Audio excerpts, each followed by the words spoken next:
If you'd like to open your Bibles to 1 Corinthians 12, we'll try to study from there a little bit. Thank you again for including me in the seminar this weekend. I get to do several of these a year, and I've always found it helpful that when I talk to the entire assembly, rather than just make it a marriage-specific thing, we talk about our relationship as a body. You'll notice in Scripture, the church is never described as an organization. It is only ever described as an organism. And understanding the interconnectedness or the interdependence that we have as a body would kind of change our perspective of how we deal with each other. And this is a great case study for that. There are 650,000 people in the city of Corinth. 250,000 of those people were free. 400,000 of those people were slaves. The gospel comes to Corinth. And on a given Sunday morning, you could have the owned and the owners worshiping together. Just do a little math. A slave in the first century sometimes was just like a job. They could have a house. They could have a wife. They could have children. They just went to work, almost like being a sharecropper in our society in some ways. A slave is a Christian. His wife is a Christian. Their children are Christians. In 10 years, he could be an elder. You submit to your elder who's a slave? Would you submit to your slave who's an elder? In this assembly, you not only had free people and slave people, you had Jewish people and Gentile people. The Jewish people came from a background of the law of Moses. They often got confused that ceremonial cleanness and righteousness were the same thing. And so they had some real restrictions about the things they could and couldn't eat. A lot of things about what they would wear and wouldn't wear. They had some real hang-ups on the specialness of the Shabbat or the Sabbath day. A Jewish person, in broad paint strokes, couldn't eat anything that was a predator or a scavenger. And that's, in general, God did not allow them to eat things that tore meat or ate other dead things. In the water, they could only eat something that had fins and scales. Now, I realize a largemouth bass is a predator, and he eats other little fish, but he doesn't tear their skin. He swallows them whole. God, for some reason, and more probably hygiene and health than any other reason, said these are the animals you stay away from, these are the animals that you don't, and it was about predator versus scavenger. They couldn't eat those things. And in a Jewish person's mind, something that was unclean was just that. It was unclean. It was detestable. Through some various medical issues, I live on a very, very restricted diet.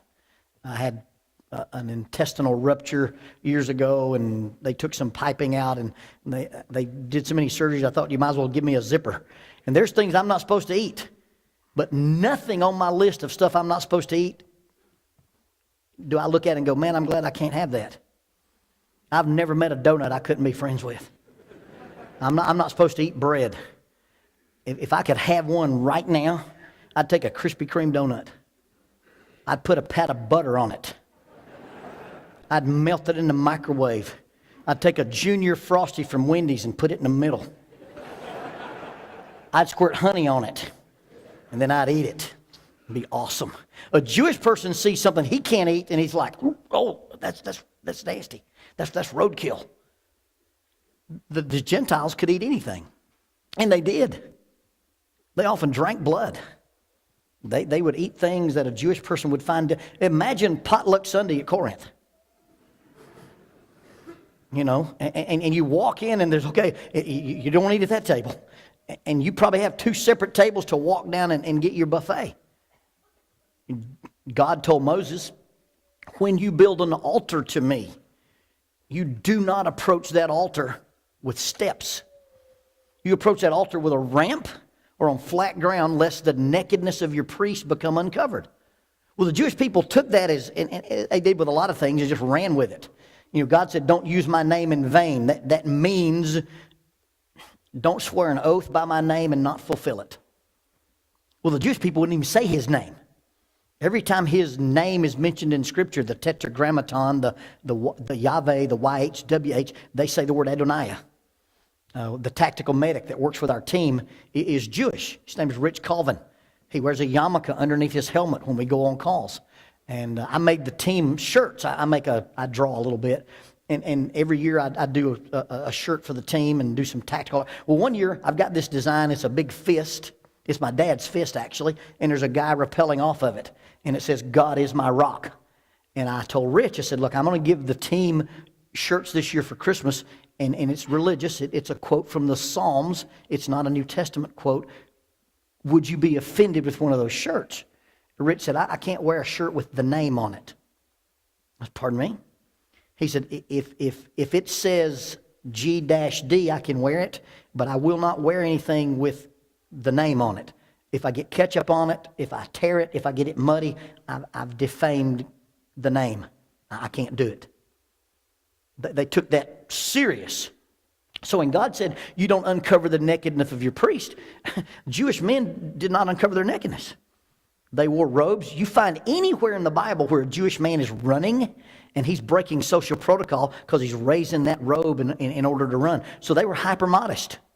Their men wore robes and trousers underneath those robes. The women wore veils. They were super, super serious about modesty. The Gentiles, not so much. The Isthmian Games were played in Corinth, the precursor to the Olympics. The Greek word gymnos means naked. And they played those games absolutely 100% in the nude. Now you think Under Armour makes you uncomfortable? Listen, you pay good money for Under Armour at the Isthmian Games because you were running out there in your birthday suit. Now think about how that interacts. You know, the youth minister stands up, okay, the youth group is going to play flag football on Saturday. I'm sorry, the Jewish kids won't play on Saturday. The youth group is going to play flag football on Sunday, and remember, no shorts. Jewish kids go, okay, we'll wear our football robes. Gentile kids, no problem. And then you show up, and you've got people in robes and people with nothing. They're trying to worship together. They're trying to get along as a body, and they're immature. And Paul writes this piece of his letter to them and says, this is how you treat each other. This is your responsibility with each other. And basically what he's going to do, he'll hit a section and just listen for these terms. Different, but same. Different, but same. Different, but same. And then he'll switch to many, but one. And then after he lays that foundation of a thought umbrella, different but same, many but one, he's going to give 3 absolutely ridiculous situations that should not take place in a body. And from those 3 outlandishly ridiculous situations, it'll give us 3 action items that defines our relationship with the body. So read with me, 1 Corinthians 12, and because of time, let's look at verse 4. There are diversities, fancy word for differences.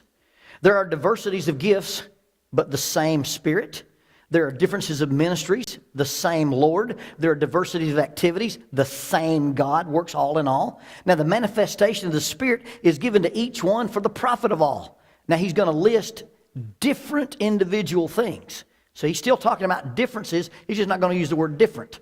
For the manifestation of the Spirit is given to each one for the profit of all. One is given the word of wisdom through the Spirit.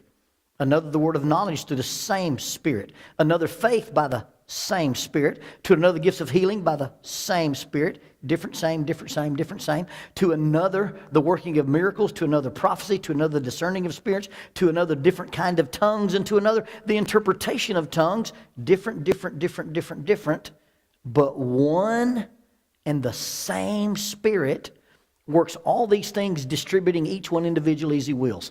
Different but same. We're different in our backgrounds. We're different in our approaches. We're different in our gifts. But we're the same body. Then he's going to swap to many but one. For as the body is one and has many members, but all of the members of that one body being many are one body, so also is Christ.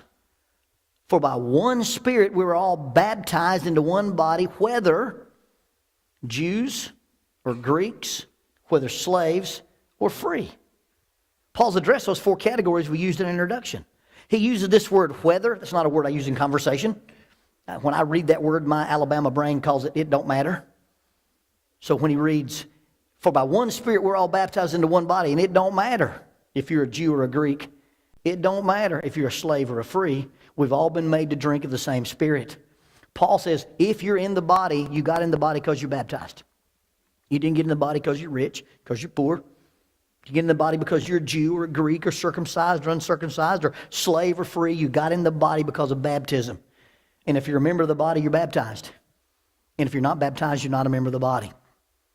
But we have access to the body, and it doesn't matter what our background is, we're members of the body because of our baptism. And Paul is trying to get them to think in terms of what I call corporate individuality. The idea that we're part of something big, but I have an individual responsibility to that. Now, corporate individuality is kind of like an oxymoron, like jumbo shrimp in Kentucky football. It's stuff that doesn't go together. But he's trying to get them to understand that what you've got is that although you've got an individual role, that individual role is connected to other individuals, and you become a unit.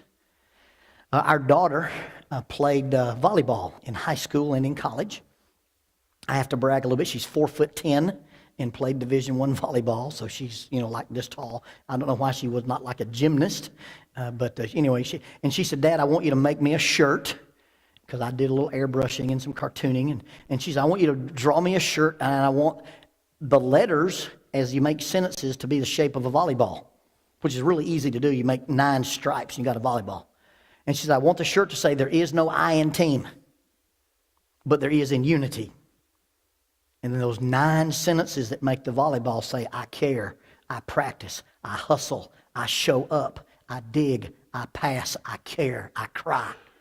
There's no I in team, but I have a job on this team. And if I don't do my job, it affects the team. And that's what Paul is saying. He's trying to get these guys to think in terms of corporate individuality. What is your role in this large group? Now he starts with his ridiculous situations. Verse 15. If the foot should say, because I'm not a hand, I'm not of the body, is it therefore not of the body? And if the ear should say, because I'm not an eye, I am not of the body, is it therefore not of the body? What would happen to your body if one of your members checked out? What happens to your body when one of your members decides it's not going to work? You ever had your foot go to sleep and try to stand up? You ever slept on your hand and then somebody call your iPhone, you try to beat that screen with that dead stump? That's a bad thing. When any one part of your body quits working, it affects the rest of your body. What's the most important part of your car? Now, if you're a teenage girl, it's the brake, the pedal on the left, okay? If you're looking at that car, we could talk about drive shafts, and we could talk about fuel injectors, and we could talk about the piston rods, and we could debate automotive theory all day. But if you get out here on the high five, and there's a pop-up thunderstorm, and you don't have a $7 piece of rubber that does this, you'll park that car. Because the most important part of your car is the part of your car that you need to be working when it is not working. And you have a role in this body. And sometimes it's to speak up and stand up. Sometimes it's to show up. Sometimes it's to participate. Sometimes it's to be silent. Whatever your role is, when you don't do it, whatever it is, you throw the body out of balance and you keep us from reaching our potential. So Paul says, the ridiculous situation can't happen to a body is you can't have a body member say, I don't like my job, I quit. But what Paul tells us really in this is we must all accept our responsibility. I've got a role, I've got a job, I've got a function, and your function never defines your value. You simply have value because you have a function. Second thing that can't happen in a body. Verse 17, if the whole body were an eye, where would be the hearing? If the whole body were hearing, where would be the smelling? But now God has set the members, each of them in the body, just as he pleased. And if they were all one member, where would the body be? But now indeed there are many members, but one body. Second thing that can't happen is we can't all be cookie cutter copies of each other. We can't all be the same. If you just had an eye, you wouldn't be a body, you'd be a mutant. If you just had an ear, you wouldn't be a body, you'd be a monster.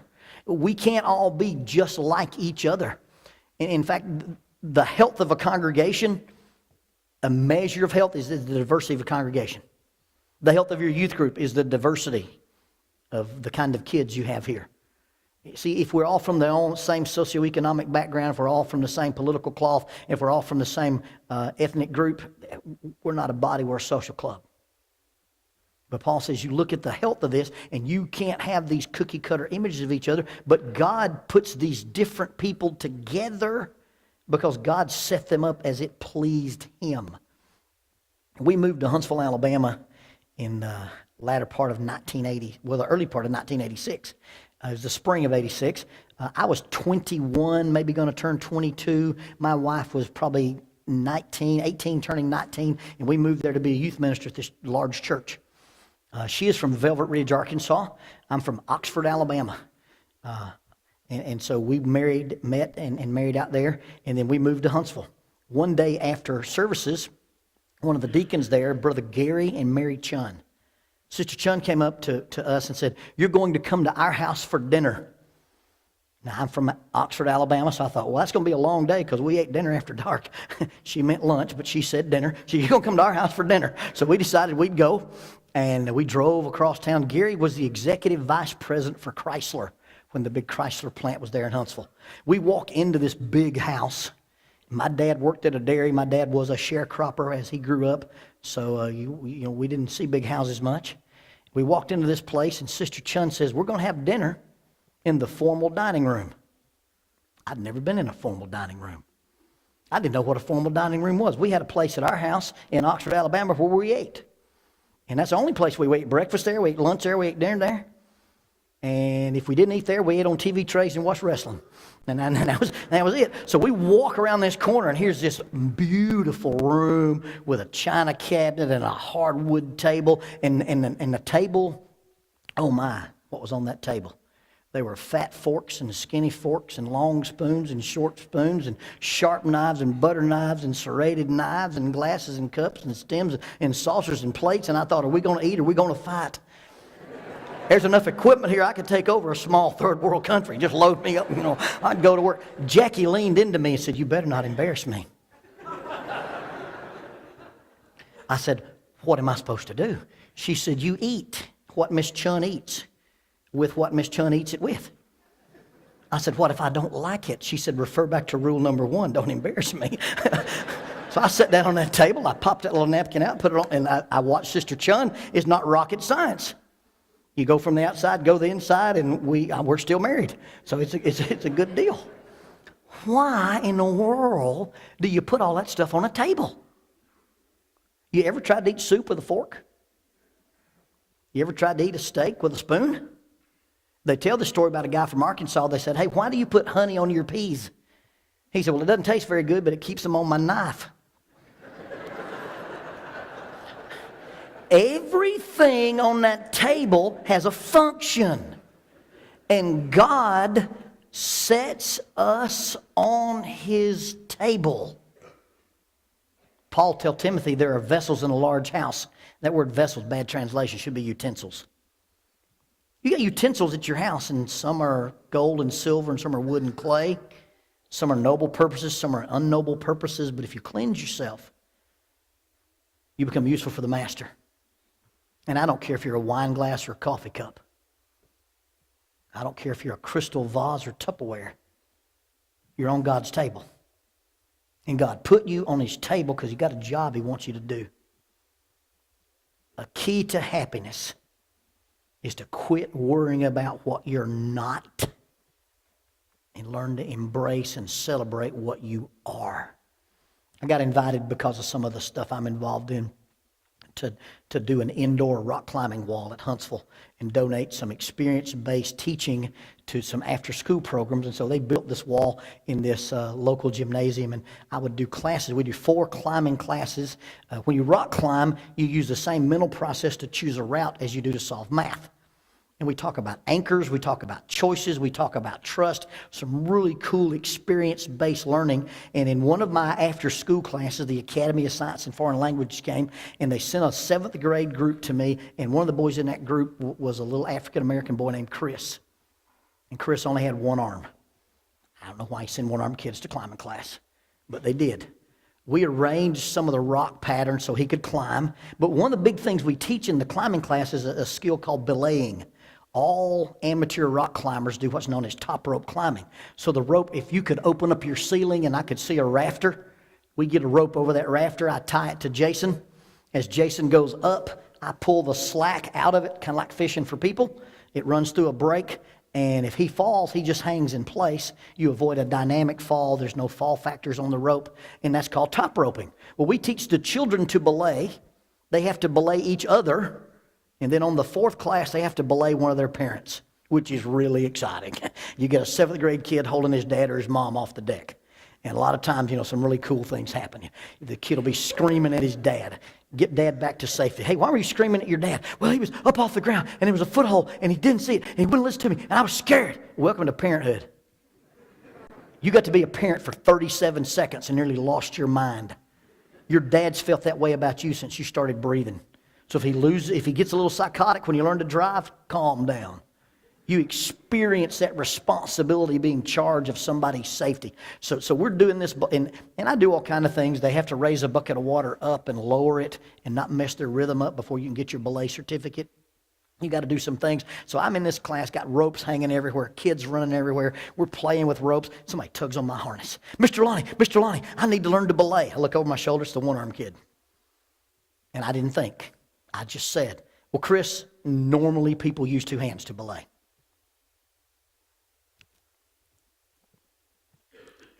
And Chris said, well, normally I just have one. Little boy in the 7th grade looked me dead in the eye. Said, don't tell me what people with 2 hands can do. Tell me what I can do with the one hand I've got. Wow. Outside this book, one of the 2 most powerful things that have been said to me in my life. Don't tell me what people with 2 hands can do. Tell me what I can do with the one hand I've got. Don't tell me what somebody half your age can do. What can you do with your age and your wisdom and your maturity? I'm not worried about what somebody twice your age can do. What can you do with your youth and your strength and your beauty and your enthusiasm? I don't care what a congregation of 1,500 people can do. What can these people do? I don't care what a congregation can do with 5 Trailways buses. What can you do with 2 minibuses and a van? And quit looking at what you're not and embrace who you are. Because when the devil can get us to ignore what we are and get us focusing on what we're not, we spend all of our lives being unhappy. First ridiculous situation, a body part can't say, look, I don't like my job, I quit. Second ridiculous situation, body parts don't all have to look exactly alike. And then the third ridiculous situation. But now indeed there are many members yet one body. The eye cannot say to the hand, I have no need of you. Nor again the head to the feet, I have no need of you. No, much rather those members of the body which seem to be weaker are necessary, and those members of the body that we think are less honorable, on these we bestow greater honor, and on these our unpresentable parts have greater modesty, but our presentable parts have no need. But God composed the body, having given greater honor to the part which lacks it, that there should be no schism, division. There should be no division in the body, but that the members have the same care one for another. And if one member suffers, they all suffer with it. And if one member is honored, all the members rejoice with it. Now you are the body of Christ.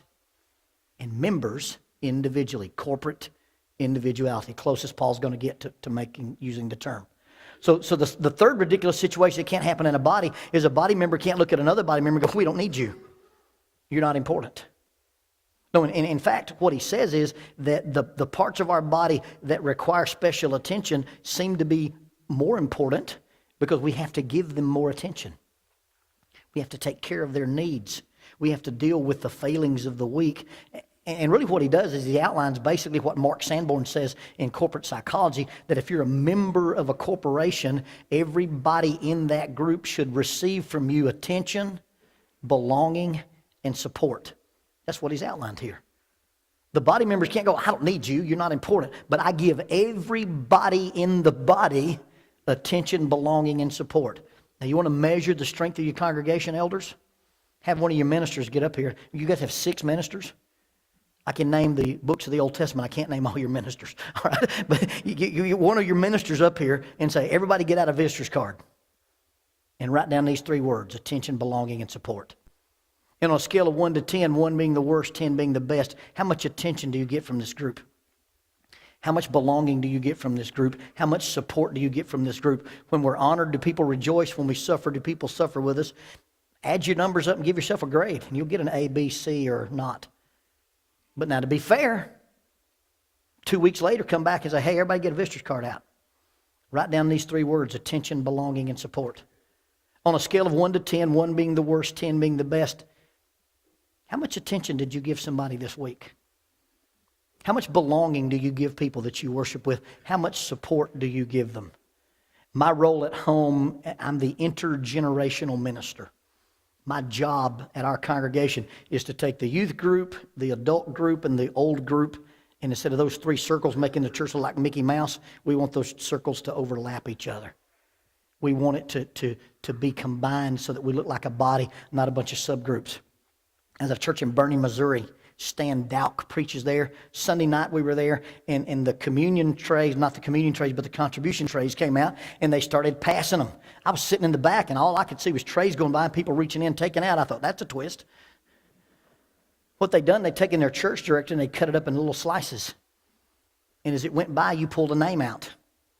And that's the name you called that week. That's the name you invited out for a milkshake that week. That's the name you prayed for every day that week. And a little girl in the 7th grade might get a 70-year-old's name. And a boy in college might get a toddler who's playing t-ball. And a young married family might get a family that's been married 60 years. And everybody in that church connected with each other every week, and they scrambled the whole thing. And it wasn't an organized program where we got together in clumps. It was one-to-one, individual throughout the year. I'm connecting to you and saying, hey, you're important. I'm going to give you attention, belonging, and support. Read Philip Jenkins' book called The Lunch Ladies, on how he grew a small youth group to a 190-member youth group by having 10 kids who would give everybody that walked in that door attention, belonging, and support. So Paul says, number 1, we must accept our responsibility. Number 2, we must accept our limitations. And number 3, we must accept one another. And that's the function. That's your relationship. That's your role in the body.